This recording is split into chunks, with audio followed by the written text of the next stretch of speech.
It's really incredible to see how God is the author of this incredible book that we call the Bible. There's this incredible story I want to tell you about in Genesis chapter 47, where in this story you have this famine over all the land, and all of these people are coming to Joseph because Joseph is the only one who can save them. And so in this story, all of these people are coming to Joseph and they give him all of their money and then they give him all of their cattle. And so then in this verse, the people have nothing left, and so they go to Joseph and they say, "There's nothing left in the sight of my Lord but our bodies and our lands." So they have nothing else except themselves and the land. And then in verse 19, they say, "Why should we die before your eyes, both we and our land?" And then they say, "Buy us and our land for bread." So these guys, these people who are alive during this time, are willing to give everything away just so that they can eat. They just want some bread.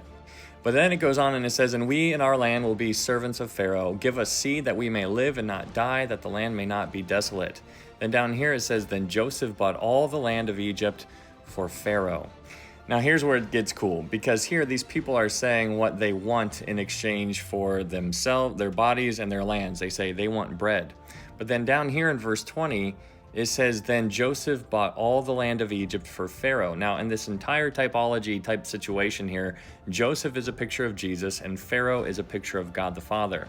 So here, where it says Joseph bought all the land for Egypt, it could say that Jesus bought all the land of Egypt or the world for God the Father. Now, why this is so cool is because when you think of somebody buying something, you think of money being exchanged, but that's not the case here. Here, money isn't used to buy something, bread is. And so Joseph is buying everything with bread, and in similar fashion, in the future, Jesus would also buy the entire world with bread. Or you could say he bought the entire world with himself. Here in John chapter 6, verse 48, Jesus says, "I am the bread of life."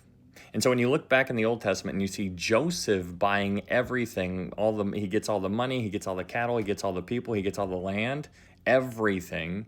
He buys it all, not with money, but with bread. Sometime in the future, all of that back in Genesis was anticipatory of what would be fulfilled in the future, because Jesus would die on the cross. He would offer up his body, or the bread, and with his body he would pay for everything.